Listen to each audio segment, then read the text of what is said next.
दोस्तों नमस्कार, नीर की बात में स्वागत है। और आज हम फिर पुरोहित जी की हवेली में श्री जोगेंद्रनाथ जी पुरोहित के साथ में। और पहले हमने बात करी थी किस तरह से मास्टर ऑफ सेरेमनी की ड्यूटी होती थी, किस तरह से गवर्नेंस होती थी। आज हम भैया से पूछेंगे कि देखिए, हर शहर जो बसता है ना, ऐसा लगता है कि ये ऐसे ही बस गया होगा, जिसको जैसे जरूरत हुई वैसे मकान बना लिया होगा, वैसे गलियां बना ली होगी, वैसे पाल बना ली होगी तालाब की। ऐसा नहीं है। हर शहर का वास्तु डिजाइन होता था। ये वास्तु जो हम करते हैं ना, जिस तरह आज जो वास्तु का कंसेप्ट चल रहा है, जिसमें कि आपने कोना इधर कर दिया, वो इधर कर दिया, ये वास्तु नहीं है। पूरे शहर का वास्तु तय होता था हिज हाइनेस के हिसाब से, दरबार के महल के हिसाब से वास्तु तय होता था। और उस महल की जो एनर्जी होती थी, उस शहर की जो एनर्जी होती थी, वो पूरे के पूरे उस, जैसे वॉल सिटी है पूरी, तो उस वॉल सिटी का पूरा वास्तु होता था। तो ये सब चीजें हम जानेंगे आज भैया से। तो अब मैं पूछता हूँ भैया से कि भैया आप हमको ना वास्तु के बारे में बताइए आज, कि किस तरह से शहर बसते थे, किस तरह से महल डिजाइन होता था, किस तरह से हवेलियां डिजाइन होती थी, और महल और हवेली में क्या फर्क रखा जाता था, क्या त्रिपोलिया, मतलब कि बहुत सारी चीजें जो हमको नहीं पता है, हमारे व्यूअर्स को भी नहीं पता है। तो आज आपको हम वास्तु के बारे में पूछेंगे भैया से। एकदम पुनः सबने राम राम है। बहुत ही अच्छा कॉन्सेप्ट लीधो है शहर का वास्तु। पिछली बार मैंने जैसा कि आपको बताया था, उदय सिंह जी ने नींव रखी मोती महल के यहाँ पे। शहर बसने के लिए हम मुख्यतः जो जरूरत होती है पानी की, महाराणा लाखा के समय पिछोला झील बहुत प्राचीन है, उदयपुर बसने से पूर्व की है। जी, अच्छा। आयड़ की सभ्यता जो अगर बसी है 5000 साल पहले, तो आयड़ की नदी के इर्द गिर्द बसी है। जी। तो उसके बाद में शहर का विस्तार चलता रहा। उदयपुर को 11 दरवाजों से कंप्लीट किया गया। अच्छा। उस समय अगर अपन सरल भाषा में समझना चाहेंगे तो सूरज पोल, जहां से सूर्योदय हो रहा है, तो ये पूर्व दिशा होगी। ठीक है। चांद पोल ये पश्चिम हो गया। इस तरीके से रखा। पोल पोल का मतलब ये होता है कि एक दरवाजा, जिस दरवाजे के बाद में पूरा का पूरा अंदर एक कुनबा, शहर, किला, जैसे कि आप चित्तौड़ भी जाएंगे तो पोल कहलाएगी। पोल बेसिकली अर्थ होता है एक बड़ा सा दरवाजा, वो उस पूरा अंदर जितना समूह है उसको संचालन करता है। उसके अंदर मतलब टाउनशिप होती है। और उसके बाद में भी ऐसा हुआ है कि पोलें जो है छोटी मोटी रहने लगी। सनाडियो की पोल, पांडे जी की पोल, इस तरीके से। पोल मीन एक गेट, मतलब उस गेट के अंदर वो परिवार है। तो जब यहाँ पर इन्होंने दूनी का, जैसे मैंने आपको बताया था, संत ने कहा कि आप यहाँ महल बनाइए। तो महल बनाने के बाद त्रिपोलिया आप देखेंगे, उसका फोटो मैं आपको उपलब्ध करा दूंगा। तो त्रिपोलिया को वास्तु के हिसाब से, त्रिपोलिया मेवाड़ का ही मुख्य स्वरूप है त्रिपोलिया। इसके बाद दिल्ली में बनने लगे। अच्छा। और उसके बाद वापस औरंगजेब और इन्होंने रोक लगा दी कि अब त्रिपोलिया कहीं नहीं बनेंगे। अच्छा। ये एक विशेष महत्व है। त्रिपोलिया का तात्पर्य ये है कि आप दरवाजा जो है उसमें से आप तीनों में से जा सकते हो। अच्छा। है ना, दरवाजा हो गया तीनों। मतलब कि त्रिपोलिया में 3 गेट होंगे। लेकिन उसका महत्व ये है कि आप तीनों में से जा सकते हो। तो ऐसा क्यों? ऐसा क्यों? बिल्कुल। तो इन्होंने अपने हिंदू धर्म, सनातन धर्म को मानते हुए ब्रह्मा, विष्णु, महेश, अरे वाह क्या बात है ना, जनरेटर, ऑपरेटर एंड डिस्ट्रॉयर, तीनों को उन्होंने दरवाजे को दिया है। तो ये तो एक मुख्य बेसिक उसका वास्तु का कारण ये था। उसके बाद जैसे अपन देखेंगे तो सूरजपोल दरवाजा, जब भी महाराणा और ये लोग निकलते थे तो मुख्य दरवाजा सूरजपोल होता था। अच्छा। यहाँ से होके निकलते थे, पूर्व दिशा का दरवाजा होता था। ठीक है ना। इसके अलावा दिल्ली दरवाजा, चांदपोल दरवाजा, दंडपोल, एक दंडपोल भी है। किसी मुलजिम को अगर पकड़ा जाता था तो दंडपोल के अंदर रखा जाता था, जो कि आतिपोल के अंदर आ गया। अच्छा। शहर पहले बहुत छोटा था, धीरे धीरे विस्तार हुआ। जहां से भी आप शहर के अंदर एंट्री करेंगे, सब तरफ आपको खादरा। खादरे का मतलब पहाड़ों के बीच में से एक पतला सा रास्ता। अच्छा। वो नेचुरली दरवाजे थे। अच्छा। उन दरवाजों के अंदर से कोई भी प्रवेश कर रहा है तो निगरानी रहती थी सुरक्षा की दृष्टि से। अच्छा। जो अपन बात कर रहे हैं कि चित्तौड़ पे इतने हमले हुए, उसका मुख्य कारण यही था। समतल भूमि होना और अप्रोच में होना। अब यहाँ पर कहीं भी आप, अगर आप भविष्य में भी आप कहीं से निकलेंगे या ट्रेवल करेंगे तो आपको कहीं ना कहीं एक पहाड़ आएगा, उसके बीच में से आपको बीच में तो जाना पड़ेगा, निकलना पड़ेगा। ठीक है। उसके बाद में इन्होंने घाटों का निर्माण, जहां पर सबके घाट अलग अलग अच्छा अच्छा वास्तु के हिसाब से। फिर वापस ये रहता था कि खेजड़ी पूजन होता था। अच्छा अच्छा। मेवाड़ की मुख्य वनस्पति है खेजड़ी, जी है ना? जी, ऊपर उसकी पेंटिंग लगा रखी है मैंने। जी, जी, खेजड़ी पूजन को बहुत ही महत्व रहा हुआ है। तो खेजड़ी पूजन के दिन दरी खाना लगता था रेजिडेंसी के अंदर। अच्छा, ये भी एक वास्तु से जुड़ा हुआ घटना है, इसलिए मैं आपको संबोधित कर रहा हूँ। बिल्कुल बिल्कुल नीरव साहब, तो दरी खाना लगता था रेजिडेंसी में, तो वहां पर दिन भर हवन होता था, दरबार वहीं विराजते थे। वहां से तीर जो है वो मंत्रित होते थे। अच्छा अच्छा अच्छा। उन तीरों की पूजा होती थी। अच्छा अच्छा। उन तीरों को लाके इन दरवाजों में रखवाया जाता था। अच्छा, हाँ, वास्तु के। अच्छा अच्छा। तो ये तीर जो है कभी भी जैसे अचानक कोई काम, जन्म, परण, मरण, जी जी जी, कुछ चीजें तो तय होती है, कुछ चीजें तय नहीं होती है। तो उस समय मुहूर्त निकालने का समय नहीं है। अच्छा अच्छा। तो वो तीर को आप प्रणाम करके उस दरवाजे से आप बाहर निकलिए। अच्छा, तो मुहूर्त का काट है। अच्छा अच्छा। ठीक है सर। ये खेजड़ी पूजन के बाद तीर का पूजन होता था। जी जी, उनको लाके उन दरवाजों में पधराते थे। ठीक है। उनके बाद में क्या है कि वो वहां से आप बिना मुहूर्त के निकल सकते। अच्छा अच्छा अच्छा। ये हुई 2 बात।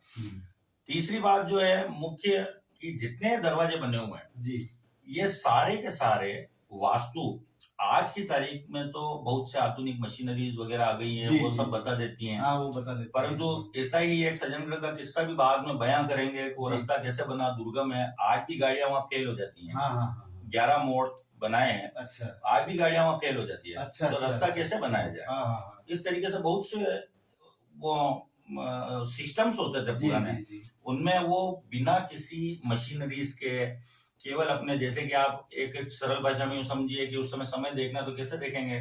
धूप घड़ी, बिल्कुल बिल्कुल, ओके, सारा उससे ही चल रहा है। दिशा देखनी है तो कैसे देखेंगे?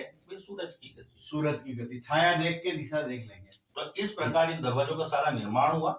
और एक जो बहुत ही श्रेष्ठ बात है उदयपुर में, वो यह है कि शहर के अंदर, इस वाल सिटी के अंदर कहीं भी वास्तु दोष नहीं लगता है। अरे वाह, ये कितनी बड़ी बात बोली आपने कि लोग बाग परेशान होते रहते हैं कि मेरे घर का वास्तु ऐसा, मेरी सीढ़ियां ऐसी, मेरे घर में कांच ऐसा लगा हुआ। लेकिन आप ये बता रहे हैं कि वॉल सिटी के अंदर अगर किसी का मकान है तो उसमें वास्तु दोष नहीं लगता, हमारे डिजाइनर्स ने ऐसी व्यवस्था करी है। इसको सरल भाषा में अपन यूं समझ सकते हैं कि आपका घर है, आपने जो दरवाजा रख दिया, उसके बाद अंदर कितने ही जने रह रहे हैं, कितने ही बड़े फ्लैट है, कितने ये जैसी जगह है, तो मुख्य जो कहलाएगा ये अपना सबका घर है। ये घर है, मतलब कि वॉल सिटी अपना एक घर हो गया, अपना घर का मुख्य दरवाजा हो गया, घर का मुख्य दरवाजा। इस वजह से अंदर की तरफ जो है वो बसावट जो है वो उसके अंदर, कितनी बड़ी बात है ये कि वॉल सिटी के अंदर हमारा पूरा घर हो गया। और अब वॉल सिटी के अंदर जो भी रह रहा है सारे वास्तु के दोष उसके खत्म हो गए, क्योंकि वॉल सिटी में उन्होंने वास्तु मेंटेन करके बनाया हुआ सारा होगा। मुख्य दरवाजा वो हो गया। फिर उसके बाद में जब सिटी प्लेस बसने लगा तो धीरे धीरे सभी राजाओं ने अपने कालांतर में धीरे धीरे उसको निर्माण चरणबद्ध होते रहे। जैसे कि महलों के नाम शंभु निवास, फतेह प्रकाश, अलग अलग महाराणाओं के सजन निवास, है ना। तो इस तरीके से बनता रहा। और शायद मैंने कहीं पढ़ा था अभी, आजकल यूट्यूब का भी जमाना है और इसका भी, तो शायद ये दूसरे नंबर का पैलेस है जो सबसे बड़ा पैलेस है। अच्छा अच्छा, हाँ, मैं कंफर्म नहीं हूँ, पर मैंने ये यूट्यूब वगैरह से इनको पढ़ा है ना। और फिर जब ये पैलेस बसा तो ये सबसे ऊंची पहाड़ी पे बसा, जो मैंने आपको बताया। अब इसकी जहां पर आप इवन इस हवेली में बैठे हो तो इसकी तराई है। अच्छा अच्छा, उसकी तराई में सारे सरदारों को, महकमे के जो पूरा, मैंने आपको जैसे बताया, पूरा एक मंत्रिमंडल होता था, सामंत लोग होते थे। उस समय गाड़ी घोड़ों की इतना, घोड़े तो थे लेकिन गाड़ियों वगैरह की व्यवस्था नहीं थी। अचानक रात को भी कोई जरूरत पड़ गई है पैलेस में या कोई है, तो सारे सरदारों की हवेलियां इसके इर्द गिर्द बसनी शुरू हुई। जो कि इम्पोर्टेंट लोग बात है उनको पैलेस के आसपास। हाँ, कारण यह है कि किसी शहर को चलाने में किसी एक व्यक्ति का नहीं होता है, पूरा सिस्टम होता है, पूरा एक सिस्टम होता है। फिर उसके अंदर जो है पिचोला से पानी, जैसे कि मैंने आपको एक वीडियो भी बताया है जी जी जी कि पिचोला से पानी भर के ला रहे हैं। हाँ, नल व्यवस्था तो बहुत बाद में बहुत ही है, बाद में महाराणा आई है। भोपाल सिंह जी के काल में जी, जी। दरवाजे सब बंद हो जाते थे, शमशान भी शहर के बीचों बीच होते थे, अच्छा अच्छा है ना। मंदिर इतने बने हुए हैं सब वास्तु के हिसाब से है। आप एक एक मंदिर को, खूबसूरती यहाँ संपदा बिखरी पड़ी है, बिखरी पड़ी है, आप बिल्कुल सही बात है। एक मंदिर को अगर 5-5 घंटे तक उसका अवलोकन करोगे तो भी कम है। तो भी कम है, बहुत बहुत शैव संप्रदाय को अपन शुरू से मानते आए हैं। जी, जी। मेवाड़ के अंदर शैव संप्रदाय को मानते आए हैं। उसके बाद में जैसे जैसे इन महाराणाओं की शादियां हुई जी। और बाद में मीराबाई, अच्छा अच्छा मेड़ता मीराबाई, तो वहां से फिर कृष्ण भक्ति का ज्यादातर यहाँ दौर पर शुरू हुआ। प्रचलन शुरू उसके पहले भगवान एकलिंगनाथ की शिव जी शिव जी की शैव संप्रदाय को अपन मानते रहे हैं और जी। शिव जी को ही शिरोधार्य मानते हैं। जी इवन कोई भी सवारी निकलती है जी जी तो एक सोने से सुसज्जित हाथी के ऊपर, अच्छा अच्छा वो हाथी पूरा खाली रहेगा, अच्छा उसके ऊपर एकलिंगनाथ की तस्वीर रहती है। अच्छा। उसके बाद में फिर महाराणा के पीछे जी, सवारी मतलब निकलती सबसे पहले एकलिंगनाथ की तस्वीर रहेगी है। आज। जी जी उसके बाद में जो है सारी हवेलियां बस्ती चली गई। जी नवरात्रि का समय होता था तो इनमें क्या है कि सबको जितने जागीरदार थे जी। इन सबको चाकरी देनी पड़ती है अच्छा अच्छा अच्छा कि इस बार जो है सलूम्बर वाले रहेंगे, अच्छा इस बार जो है ये वाले रहेंगे। तो यहाँ चौकियों का आदान प्रदान होता था। अच्छा। तो जिस समय ये यहाँ रहते थे उस समय वो सरदार की हवेली पास ही रहती थी। अच्छा अच्छा तो वो वहां से अपना पूरा का पूरा योगदान वहां से कर सकता था। जी एक बात मैं और पूछना चाह रहा था कि जैसे कि वास्तु तो तय होता ही था, लेकिन मकानों की डिजाइन ऐसी होती थी कि लेडीज का एक्सेस सब तरफ नहीं था। जैसे जनाना का पोर्शन पूरा अलग होता था, तो महल में ये जनाना वाला पोर्शन पूरा अलग होता था। बिल्कुल जी वास्तु में जब महल जी, बनाया है जी। तो जनान खाना जी जो है इसमें अलग ही रहता था। इवन महाराणा को भी जाना पड़ता था तो अच्छा। पहले परमिट मिलता था, अच्छा अच्छा अच्छा पहले परमिशन होती थी। अच्छा अच्छा और इस पे भी एक परिवार डेपुट था, अच्छा अच्छा अच्छा उनको कहते हैं ड्योढ़ी वाले मेहता जी। अच्छा ड्योढ़ी वाले मेहता जी। अगर दरबार को कोई केलाना है, जैसा अच्छा। ऐसा हुआ था हाँ, कि हाँ। भाई इनको गोद लेना है, हाँ तो फिर उन्होंने लेके जाके ड्योढ़ी वाले मेहता जी ने पूछा वहां अंदर जी, जाके जी कि भाई अब गोद कहीं न ले सका आप, हाँ हाँ क्योंकि हाँ सलाह एक जरूरी है। हाँ, हाँ। यहाँ पर जो रानियों को है पैरेलल रखा है। अच्छा अच्छा अच्छा ये एक हिंदुस्तान के अंदर सबसे बड़ी बात है, मतलब कि लेडीज की कंसल्टेंसी भी बहुत जरूरी मानी गई। जरूरी बात है। जी जी जी ऐसा एक बार प्रकरण भी हुआ है जी। जब महाराणा जो है गद्दी नशीनी हो रही थी तो उस समय क्या है कि जयपुर वाले महाराजा आए हुए थे। अच्छा अच्छा तो उन्होंने लेके जयपुर वाले महाराजा को अपने महाराणा ने केलवा दिया कि आप कल महल में मत पधारना। अच्छा कारण ये है कि हम आपको जो है ताजीम नहीं दे पाएंगे। अच्छा ताजीम का मतलब हम सम्मान नहीं दे अच्छा पाएंगे, अच्छा रिस्पेक्ट नहीं दे पाएंगे।